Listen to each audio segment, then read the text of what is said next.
Hello students, आज की class में हम डिस्कस करने जा रहे हैं परमाणु में इलेक्ट्रॉन का वितरण, electron distribution in an atom. जो परमाणु की संरचना से संबंधित क्वेश्चन जो है ना, चाहे वो एसएससी हो, चाहे एलडीसी हो, रेलवे हो, आरपीएससी, यूपीएससी एग्जाम, सभी के अंदर बार बार पूछे जाते हैं। तो परमाणु में जो परमाणुीय कण हैं, एटॉमिक जो पार्टिकल्स हैं, जिसमें अपन पढ़ते हैं प्रोटॉन, इलेक्ट्रॉन और न्यूट्रॉन, जो फंडामेंटल पार्टिकल्स बोले जाते हैं, तो इनमें से न्यूट्रॉन और प्रोटॉन तो पाए जाते हैं नाभिक में, प्रेजेंट इन न्यूक्लियस। कौन कौन? न्यूट्रॉन और प्रोटॉन, तो वो तो बोले जाते हैं नाभिकीय कण, न्यूक्लियर पार्टिकल्स बोले जाते हैं। और इलेक्ट्रॉन जो पाए जाते हैं परमाणु में, वो बाह्य कक्ष में पाए जाते हैं। जैसे एक परमाणु की स्ट्रक्चर की अगर अपन बात करते हैं, एक परमाणु में ये नाभिक दर्शाते हैं, नाभिक में अपन दर्शाते हैं प्रोटॉन और न्यूट्रॉन। ये फंडामेंटल पार्टिकल्स में जो दो बता दिए मैंने, प्रोटॉन और न्यूट्रॉन। और इलेक्ट्रॉन बताए जाते हैं नाभिक के बाहर चक्कर लगाती हुई स्थिति में। तो ये जो इलेक्ट्रॉन नेगेटिव पार्टिकल्स है, ऋणात्मक कण है, ये परमाणु में नाभिक से बाहर जो इसकी उपस्थिति है, वो उसका डिस्ट्रीब्यूशन किस प्रकार से होता है, जिसमें इलेक्ट्रॉन वितरण या इलेक्ट्रॉनिक विन्यास से संबंधित क्वेश्चन बन जाते हैं, वो हम डिस्कस करने जा रहे हैं। तो जो अपना पॉइंट है वो है परमाणु में इलेक्ट्रॉन का वितरण, इलेक्ट्रॉन डिस्ट्रीब्यूशन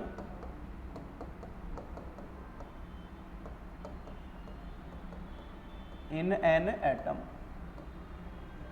एक परमाणु में इलेक्ट्रॉन किस प्रकार से वितरित मौजूद है, वो अपन डिस्कस करने जा रहे हैं।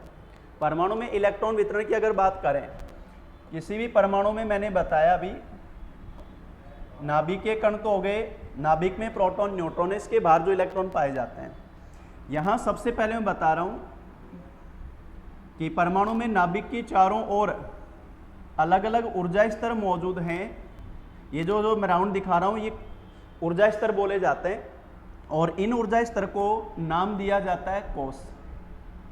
बताओ क्या नाम दिया जाता है? कोश, सेल, कोश, जो बोले जाते हैं एनर्जी लेवल, ऊर्जा स्तर। सबसे पहला क्वेश्चन, एक परमाणु में कोश की संख्या कितनी होती है? जो अपन ने नाभिक के चारों ओर जो राउंड दिखाए, ऊर्जा स्तर दिखाए, इनकी संख्या कितनी होती है? तो पहला जो क्वेश्चन हो गया वो हो गया, ध्यान देना, क्वेश्चन मैं नोट कराता जा रहा हूं पॉइंट टू पॉइंट। एक परमाणु में कोश की, जिनको अपन बोल रहे हैं एनर्जी लेवल, कोश की अधिकतम संख्या, तो आंसर बनेगा इन्फिनिट, अनंत। 1 2 3 4 डैश डैश करके अपन ने दर्शा दिया अनंत। तो एक परमाणु में कोश की संख्या, अधिकतम संख्या, तो क्या बताओगे आप कि एक परमाणु में कोश की अधिकतम संख्या, या बताते हैं टोटल अनंत, बताते हैं कि अनंत कोश पाए जाते हैं। ये कोश को दर्शाते हैं एन से, तो इस तरह से रिप्रेजेंट किया जाएगा 1 2 3 4 5 डैश डैश डैश डैश अनंत। और इनको रिप्रेजेंट करते हैं के L M N dash O P, इस तरह से लेकर चलते हैं अपन। जहाँ अपन सामान्य जो बात कर रहे हैं तत्वों में, तो के एल एम एन 4 कोश की यहाँ बात कर रहे हैं अपन। ये तो पहला क्वेश्चन जो बन गया कि एक परमाणु में कोश की संख्या कितनी होती है? अनंत होती है। इन कोश को मैंने अभी बताया, दर्शाते हैं के L M N, number 1, number 2, number 3, number 4, और इसी तरह से आगे बढ़ते जाएंगे। अब यहाँ पर ध्यान दो, हमने जो ये नंबर लिखा 1 2 3 4 5, बताओ जैसे जैसे कोश का नंबर बढ़ रहा है, कोश की संख्या बढ़ रही है, परमाणु की साइज बढ़ रही है कि नहीं बढ़ रही है? और इलेक्ट्रॉन नाभिक से उतना ही दूर होता चला जा रहा है। बताओ जैसे जैसे बाहर की तरफ चलेंगे, इलेक्ट्रॉन नाभिक से दूर होगा कि नहीं होगा? तो एक परमाणु में कोश की संख्या अनंत होती है। जैसे जैसे कोश की संख्या बढ़ती है, परमाणु की साइज बढ़ती है। परमाणु की साइज बढ़ने का मतलब इलेक्ट्रॉन नाभिक से दूर होता जाता है, और इलेक्ट्रॉन नाभिक से दूर होगा तो इसका स्टेबिलिटी, उसका स्थायित्व भी क्या हो जाएगा? कम हो जाएगा। तो प्रथम कोष में जो इलेक्ट्रॉन रहता है वो नाभिक के निकटतम रहता है, यानी उस पर नाभिक का आकर्षण प्रबल है। भाई अभी मैंने बोला इलेक्ट्रॉन नेगेटिव पार्टिकल्स है और प्रोटॉन जो नाभिक में मौजूद है वो पॉजिटिव पार्टिकल्स हैं। तो बताओ इलेक्ट्रॉन पर नाभिक का प्रबल आकर्षण है कि नहीं है, क्योंकि सारे प्रोटॉन एक छोटे से केंद्र में केंद्रित हैं। तो प्रथम कोष के इलेक्ट्रॉन का स्थायित्व होता है सबसे ज़्यादा और एनर्जी लेवल होता है सबसे कम। जबकि जैसे जैसे अपन बाहर की तरफ चलते हैं, बाह्यतम कोष जो बोलेंगे, जो इसमें अपन बोलते हैं सबसे बाह्यतम, अनंत बोलते हैं। अनंत पे जो इलेक्ट्रॉन मौजूद रहता है उसकी ऊर्जा रहती है सबसे ज़्यादा, और ऊर्जा ज़्यादा है तो स्थायित्व स्टेबिलिटी है कम। बताओ एनर्जी लेवल ज़्यादा रहेगा तो स्टेबिलिटी कम रहेगी कि नहीं रहेगी, इस तरह से स्थिति। तो यहाँ से जो भी अपन ने पॉइंट क्लियर किए, एक परमाणु में कोष की अधिकतम संख्या अनंत, प्रथम कोष नाभिक के निकटतम की ऊर्जा सबसे कम, स्थायित्व सबसे ज़्यादा, बाह्यतम कोष के इलेक्ट्रॉन की ऊर्जा सबसे ज़्यादा और स्थायित्व सबसे कम। अब नंबर 2 स्थिति, परमाणु में इलेक्ट्रॉन का वितरण। देखो मैं एक लाइन बता रहा हूँ आपको, परमाणु में जो इलेक्ट्रॉन का वितरण है ना वो 4 स्टेप में बोला जाता है। जैसे एक जनरल से एग्जाम्पल से समझो, आप गाँव से कोचिंग करने के लिए निकले, आपको एड्रेस बताया गया Rajdarshan classes, RD classes, Rajdarshan classes, गुजर की थड़ी, न्यू सांगानेर रोड,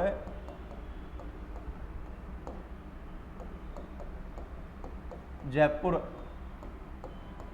ठीक है, क्या एड्रेस दिया गया बताओ, आरडी क्लासेज, गुजर की थड़ी, न्यू सांगानेर रोड, जयपुर। अब बताओ गांव से आप बस में बैठे तो पहला टारगेट क्या था आपका, जयपुर पहुंचना। ये थोड़ी गांव में बस से बैठते उसको बोल दिया राजदर्शन क्लासेज उतार देना। तो पहला टारगेट हमारा क्या बना, जयपुर। जयपुर पहुंचने के बाद सिंधी कैंप या रेलवे स्टेशन अपन उतरे, यहाँ से अपना टारगेट क्या बना, new Sanganer road. New Sanganer road पहुंचकर टारगेट क्या बना, गुजर की थड़ी और फिर राजदर्शन क्लासेज। अब एक परमाणु में जब अपन इलेक्ट्रॉन को खोजने गुजरे कि एक परमाणु में इलेक्ट्रॉन कहाँ पाया जा रहा है, तो परमाणु में जैसे अपन घुसते हैं कोष में, सेल में, और फिर कोष में जाने के बाद में घुसेंगे उपकोष में, सब सेल में, उपकोष में जाने के बाद में घुसेंगे कक्षक में, और कक्षक में पाए जाते हैं इलेक्ट्रॉन। समझ रहे हो। तो एक परमाणु में इलेक्ट्रॉन 4 स्टेप में खोजा जाएगा, 4 स्टेप में पाया जाता है, कोष, उपकोष, कक्षक और उसमें फिर मौजूद है इलेक्ट्रॉन। अब यहां हमने बात कर ली है कोष की, कि एक परमाणु में कोष की स्थिति जो है वो अपन ने बताई कि एक परमाणु में जो कोष बताए जाते हैं वो अनंत बताए जाते हैं। प्रथम कोष, द्वितीय कोष, तृतीय कोष, चतुर्थ कोष, जैसे जैसे कोष बढ़ रहा है परमाणु की साइज बढ़ रही है, स्थायित्व कम होता जा रहा है क्योंकि ऊर्जा का मान बढ़ता जा रहा है। अब बताएंगे अपन कोष में उपकोष। तो अगला जो पॉइंट है, एक कोष में उपकोष की संख्या, एक परमाणु में कोष की संख्या अपन ने बता दी। अब जो मैं बताने जा रहा हूं, परमाणु के एक कोष में उपकोष की संख्या, एक परमाणु में एक कोष में अधिकतम उपकोष की संख्या या अधिकतम उपकोष संख्या, उपकोष बोले जाते हैं सब सेल, कोष बोलते हैं अपन सेल, इनको बोलते हैं सब सेल, और इसको भी एन से ही रिप्रेजेंट करते हैं, और इनको बोला जाता है इक्वल टू कोष number, equal to cell number, कोष संख्या के बराबर, कोष संख्या के बराबर उसमें उपकोष पाए जाते हैं। ठीक है, और इनको दर्शाते हैं, रिप्रेजेंट करते हैं SPDFEG इस प्रकार से। तो ये जो SPDF कई बार नाम सुना होगा अपने छोटी क्लास में देखते थे अपन। SPDF क्या है, उपकोष को रिप्रेजेंट कर रहे हैं, KLMN किसको रिप्रेजेंट कर रहे हैं, कोष को। अब ये जो SPDF मैंने बोला उपकोष, ये एक कोष में मैंने बताया किसके बराबर हैं, कोष संख्या के बराबर ही उसमें उपकोष होते हैं। इसका मतलब पहले कोष में एक उपकोष होगा, दूसरे कोष में 2 उपकोष होंगे, तीसरे कोष में 3 उपकोष होंगे, चौथे कोष में 4 उपकोष होंगे। तो यहाँ पर अगर अपन दर्शाएं, इस डायग्राम में अगर अपन दर्शाएं तो ध्यान दो, उपकोष जो अपन बताएंगे कि जितना कोष है उतना ही उपकोष होता है। तो बताओ पहला कोष यानी एक नंबर कोष, तो उसमें एक ही उपकोष होगा और उसको हम एस कहाँ से शुरू करेंगे, एस से। तो पहले कोष में एक ही उपकोष है वो एस है वो। अब नंबर 2 कोष में 2 उपकोष होंगे। अब 2 का मतलब ये नहीं कि एस को छोड़कर पी डी लोगे, वापस एस से शुरू करोगे, एस और पी। अब आप बता दोगे मेरे को तीसरे में वापस वही एस से शुरू करो, एस पी डी। चौथे में वापस एस से शुरू करो, एस पी डी एफ। ये जो मैं बता रहा हूं ये बताओ किसको बता रहा हूं, उपकोष को बता रहा हूं। किसको बता रहा हूं, उपकोष को। और इसको भी रिप्रेजेंट किससे किया जाता है, एन से ही रिप्रेजेंट किया जाता है। अब यहां से रिलेटेड और क्वेश्चन समझो। पहला क्वेश्चन तो यही हो गया, एक परमाणु के किसी भी कोष में कितने उपकोष होते हैं, तो आप बताओगे जितना उसका नंबर है। अगर आपसे पूछा जाए परमाणु के तीसरे कोष में कितने उपकोष हैं, तो 3 ही बताओगे। परमाणु के चौथे कोष में कितने उपकोष हैं, तो 4 ही बताओगे। फिर अगला पॉइंट, परमाणु के दूसरे उपकोष में दूसरे कोष में कौन कौन से उपकोष हैं। अब दूसरे का नाम लिया तो 2 होंगे। अब पहले से शुरू करो एस से, तो एस और पी 2 होंगे उसमें। तीसरे में एस पी डी 3 होंगे। अब क्वेश्चन अगर ऐसे पूछा एस उपकोष परमाणु के कौन से कोष से शुरू हो जाता है, तो ध्यान दो एस तो पहले से शुरू हो गया, लेकिन पी थोड़ी पहले से शुरू हो गया। तो अगर क्वेश्चन ये पूछा जाए कि पी उपकोष कौन से शुरू होता है, दूसरे कोष से, उसके बाद में देखो सब में पाया जाएगा। डी तीसरे से शुरू होगा, आगे सब में पाया जाएगा। एफ चौथे से शुरू होगा, अगले में पाया जाएगा। तो अब एक क्वेश्चन ये भी बन गया कि ऐसा कौन सा उपकोष है जो सारे कोष में मौजूद है। आंसर बन रहा है कि नहीं बन रहा है, ऐसा कौन सा उपकोष है जो सारे कोष में है, बताओ कौन है वो। एस है जो पहले से शुरू होकर सारे में पाया जाएगा। ये डिस्कस किया अपन ने उपकोष को। अब तीसरी स्थिति देखो, एक कोष में अधिकतम उपकोष संख्या बता दी अपन ने। तीसरा पॉइंट जो बताने जा रहे हैं, अब हम बताएंगे एक कोष में अधिकतम कक्षक संख्या। परमाणु में अपन ने कोष को खोजा, कोष में अपन ने उपकोष को बताया, अब कोष में अपन बता रहे हैं कक्षक को, और इसको रिप्रेजेंट करते हैं एन स्क्वायर से। बताओ किससे रिप्रेजेंट कर रहे हैं, एन स्क्वायर से। कि एक कोष में अधिकतम कक्षक संख्या, कक्षक दर्शाते हैं ऑर्बिट है, तो वो है एन स्क्वायर। और एन का मतलब है कोष की संख्या, 1 2 3 4। तो बताओ इस हिसाब से अगर अपन बात करेंगे तो डायग्राम में ध्यान दो। अब अपन कक्षक दर्शा रहे हैं, अगर इसमें अपन कक्षक दर्शाना चाहेंगे तो बताओ पहले कोष में नंबर 1 है ना, एन का मान 1 है, और 1 का स्क्वायर करो तो 1 ही होगा। दूसरे में 2 का स्क्वायर करो 4 होंगे। तीसरे में 3 का स्क्वायर करो 9 होंगे। चौथे में 4 का स्क्वायर करो 16 होंगे। बताओ ये हम क्या दर्शा रहे हैं, कक्षक दर्शा रहे हैं। और ये कक्षक अपन ने किस तरह से रिप्रेजेंट किए, एन स्क्वायर से। अब एन का मतलब है ये कोष 1 2 3 4, 1 का वर्ग 1, 2 का वर्ग 4, 3 का वर्ग 9, 4 का वर्ग 16 है। ये हो गए कक्षक। अब यहां से रिपीट करो, पहले कोष में लो, पहले कोष में एक उपकोष है एस और एक ही कक्षक है, एक ही कक्षक है। इससे ये भी क्लियर हो गया कि पहले कोष में एक उपकोष है, एक ही कक्षक है। इसका मतलब एस उपकोष में भी एक ही कक्षक है। समझ में आया कि नहीं आया भाई, पहले कोष में एक उपकोष है एस और कक्षक भी कितना निकला, एक। अब वो कक्षक है किसका, उपकोष का ही तो है। इसका मतलब एस उपकोष का भी कक्षक कितना है, एक ही है। तो हम इस चीज को अगर रिप्रेजेंट करें तो हम ये चीज भी दर्शा, यहां से भी अपन एक अलग से सारणी से बना सकते हैं इसको। अगर अपन सारणी से बात करें, ध्यान दो, मैं यहां दर्शा रहा हूं कोष,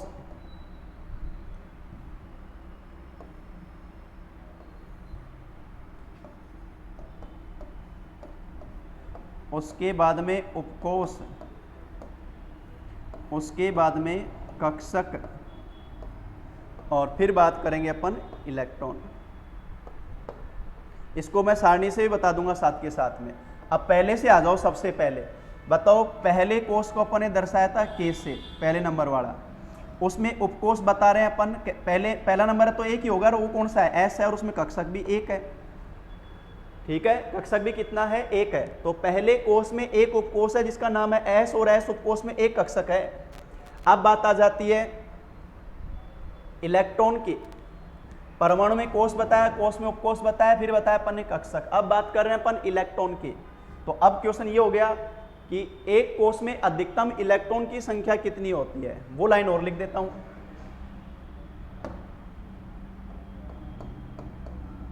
एक कोष में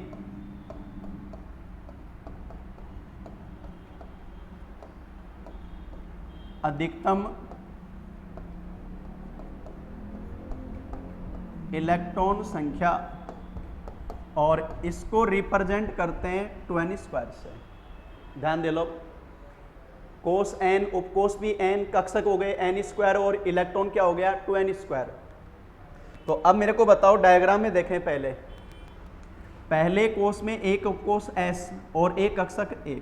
अब बताओ यहाँ n का मान 1 है ना, और अपन इलेक्ट्रॉन बता रहे हैं 2 n स्क्वायर है।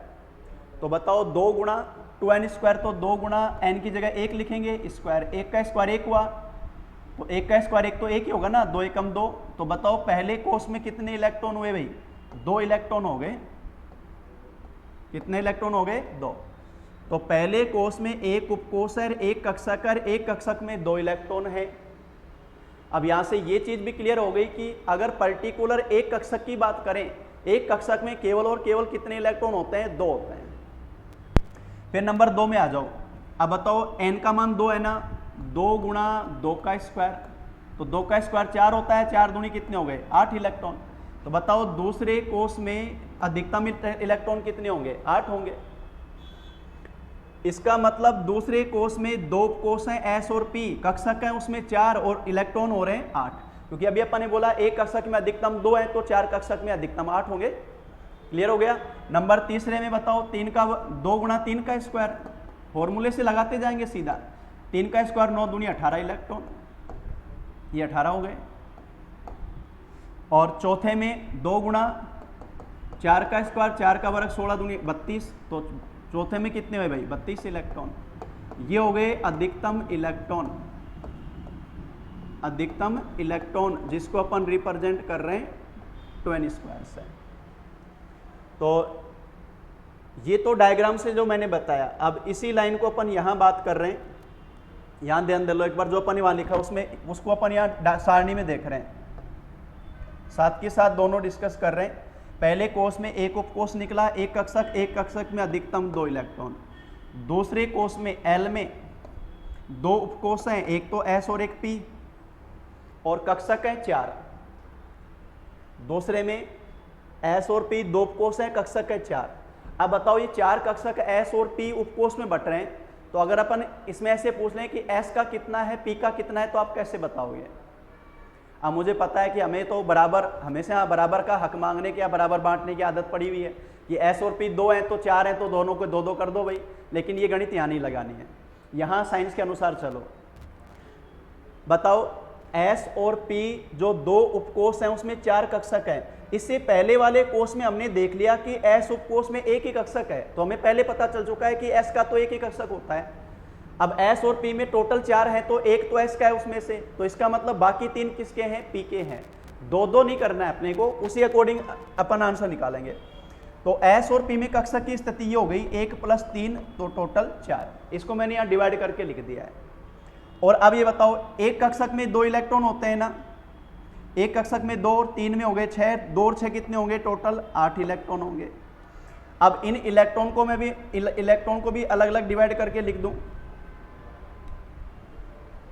इन इलेक्ट्रॉन को भी अपन इलेक्ट्रॉन को भी दर्शा दें इसमें, इलेक्ट्रॉन संख्या। बताओ पहले कोष में S उपकोष एक कक्षक 2 इलेक्ट्रॉन, दूसरे में बता रहे हैं अपन 8। अब 8 को अपने को बांटना है S और P में, तो S और P में S का तो एक कक्षक हो गया, P के 3 हो गए, ये स्थिति हो गए, और टोटल 4 हो गए। अब एक कक्षक में 2 इलेक्ट्रॉन प्लस P में 3 कक्षक है, तो 3 दूनी 6 इलेक्ट्रॉन। ये टोटल कितने इलेक्ट्रॉन बनेंगे, 8 बनेंगे। तो ये तो होंगे S के और ये किसके होंगे, P के। ये सब पॉइंट अलग अलग पूछा जा सकता है। ये भी क्वेश्चन बन जाएगा P उपकोष में कितने कक्षक, ये भी क्वेश्चन बन जाएगा P उपकोष में कितने इलेक्ट्रॉन, ये भी क्वेश्चन बन जाएगा दूसरे कोष में टोटल कितने इलेक्ट्रॉन। सब तरह से ऐसे भी अलग अलग पूछा जा सकता है, और उसी अकॉर्डिंग अपन सारा पॉइंट अलग अलग लेके चलेंगे। बताओ तीसरे में, अब डायग्राम में देखो M, तीसरे में 3 उपकोष है S P D, 3 में टोटल 9 कक्षक हैं। अब 9 कक्षक में बताओ s का कितना होगा 1, p के कितने हो गए 3, तो d के कितने होंगे 1 और 3 4 और 5 9, तो 5 जो अब जुड़े हैं वो किसके जुड़े हैं d के, तो टोटल 9 है ना।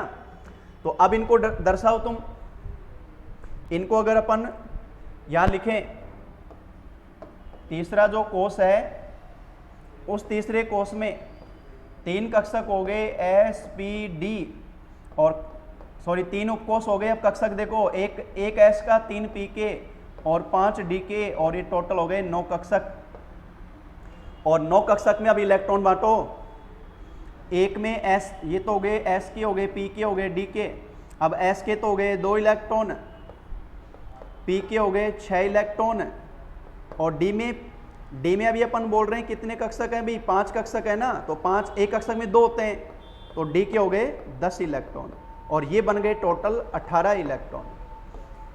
अरे अपन बड़े कंपटीशन की तो बाद में बात करें, ये क्वेश्चन तो पिछली बार राजस्थान पुलिस ने पूछा था, परमाणु के तीसरे कोष में कुल कितने इलेक्ट्रॉन होंगे।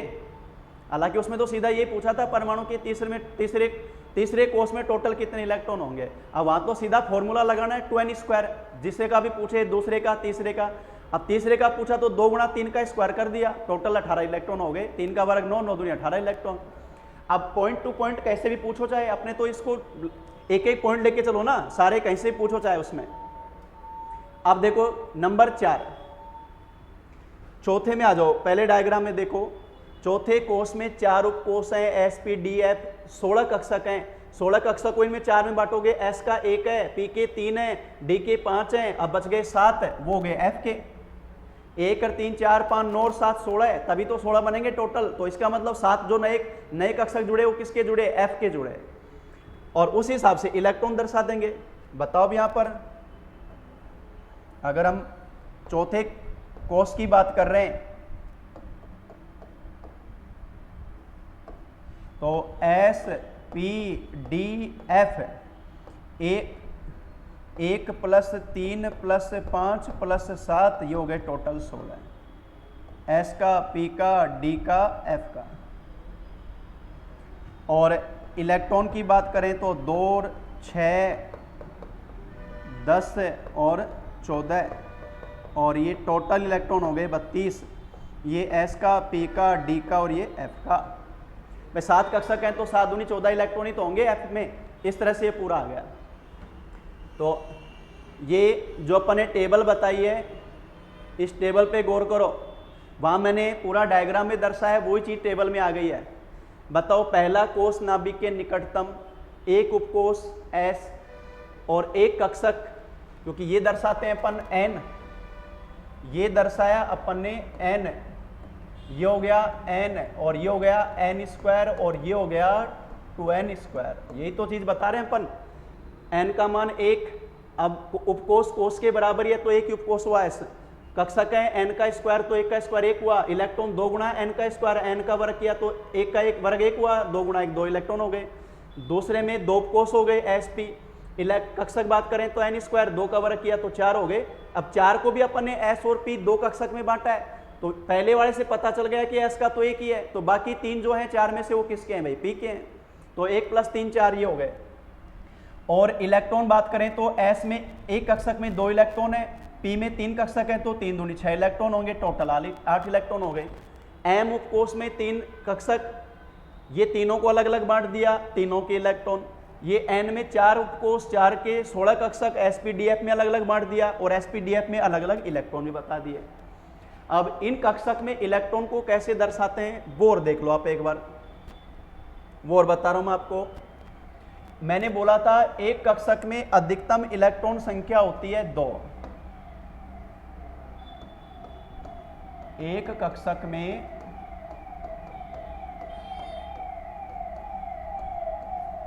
अधिकतम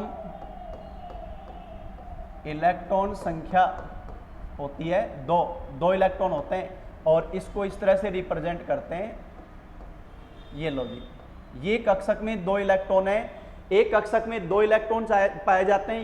ये मैंने जो दर्शाया ना, इंडिकेशन किया है, ये दर्शा रहा हूं मैं विपरीत चक्रण दर्शा रहा हूं मैं, अपोजिट स्पिन वाले, अपोजिट स्पिन, विपरीत चक्रण वाला। 2 इलेक्ट्रॉन मौजूद हैं। अब बताओ s की स्थिति तो यही होगी। अब बात कर लें अपन p के लिए। p में अपन ने 3 कक्षक बताए थे ना, 1 2 3, ये p के हो गए 3। s का 1 2 इलेक्ट्रॉन p में 3 हो गए। अब 3 में बताओ 2 और 2 4 2 6, बताओ टोटल 6 इलेक्ट्रॉन होंगे कि नहीं होंगे। d में 5 कक्षक बताए हमने, 1 2 3 4 5, और हर में 2 आते हैं, तो 2 और 2 4 2 6 2 8 और 2 10, ये बता दिए d के। f में 7, 1 2 3 4 5 6 7, हर में 2 आएंगे, 4 2 6 2 8 2 10 2 12 और 2 छोटा है। ये बताओ किसकी स्थिति हुई, डी की हो गई। ये अब इस तरह से अपन ने बताया पर्टिकुलर कक्षक के हिसाब से। बताओ ये तो किसके हैं, एस उपकोष का एक कक्षक, पी का 3 कक्षक, डी के 5 कक्षक और एफ के हो गए 7 कक्षक, और इन हर कक्षक में 2 इलेक्ट्रॉन मौजूद रहते हैं। इलेक्ट्रॉन जब भी इनमें भरे जाते हैं, पहले इलेक्ट्रॉन भरता है अयुग्मित रूप में, यानी एक एक करके भरा जाता है, फिर वापस से युग्मन शुरू होता है, जो अपन आगे डिस्कस करेंगे। फिलहाल जो मैंने बताया वो केवल और केवल ये बताया कि परमाणु में इलेक्ट्रॉन किस प्रकार से मौजूद है। अब मैं ध्यान से वापस देखना, मैं रिपीट कर रहा हूं एक बार, डायग्राम के माध्यम से बता रहा हूं आपको। मैंने बताया एक परमाणु में इलेक्ट्रॉन की स्थिति 4 स्टेप में बताई मैंने, कोष, उपकोष, कक्षक और इलेक्ट्रॉन। कोष को दर्शाते हैं n से, उपकोष को n से, कक्षक को n² और इलेक्ट्रॉन 2n²। ये जो मैंने बोला है मैंने अभी बता दिया। एक परमाणु में कोष की संख्या n 1 2 3 4 अधिकतम अनंत होगी। जैसे जैसे कोष नंबर बढ़ता जा रहा है, परमाणु की साइज बढ़ रही है, इलेक्ट्रॉन नाभिक से दूर होता जा रहा है, ऊर्जा का मान बढ़ता जा रहा है, स्थायित्व घटता जा रहा है। इसका मतलब प्रथम कोष के इलेक्ट्रॉन सबसे ज्यादा स्थायी होते हैं, बाह्यतम कोष के इलेक्ट्रॉन सबसे अस्थायी होते हैं। और एक कोष में उपकोष होते हैं जितना उसका नंबर है, एक कोष तो 2, एक उपकोष 2 है तो 2 उपकोष, तीसरा नंबर तो 3 उपकोष, चौथे कोष में 4 उपकोष। और कक्षक बताते हैं तो जो कोष की संख्या है उसका वर्ग, 1 का वर्ग 1, 2 का वर्ग 4, 3 का वर्ग 9, 4 का वर्ग 16, ये कक्षक हो गए। अधिकतम इलेक्ट्रॉन की बात करें तो 2n², 2 गुणा 1 का स्क्वायर 2, 2 गुणा 2 का स्क्वायर 8, 2 गुणा 3 का स्क्वायर 18, 2 गुणा 4 का स्क्वायर 32, ये अधिकतम इलेक्ट्रॉन हो गए। अब इनको फिर यहाँ से शुरू कर दो। कक्षक कोष से मैंने बता दिया, कोष में उपकोष, कोष में कक्षक, कोष में इलेक्ट्रॉन। अब उपकोष से शुरू करो। उपकोष में कक्षक, एस उपकोष में एक कक्षक, एस और पी में टोटल 4 हैं तो पी एस का 1, पी के 3, एस पी डी एफ में 9 है तो एस का 1, पी के 3, डी के 5, S P D F total 16 है तो एस का 1, पी का 3, डी का 5, एफ का 7। फिर इनमें इलेक्ट्रॉन की जो स्थिति है, एक कक्षक में केवल और केवल 2 इलेक्ट्रॉन। ध्यान रखना, कोष में अधिकतम इलेक्ट्रॉन 2n², पर्टिकुलर एक कक्षक पूछेगा तो केवल 2 इलेक्ट्रॉन। अब एस उपकोष में तो एक ही कक्षक होता है तो 2 इलेक्ट्रॉन होंगे, पी उपकोष में 3 कक्षक हैं तो 6 इलेक्ट्रॉन होंगे, डी उपकोष में 5 कक्षक हैं तो 10 इलेक्ट्रॉन होंगे, एफ उपकोष में 7 कक्षक हैं तो 14 इलेक्ट्रॉन होंगे। इस तरह से इनको अलग अलग बताया जाता है।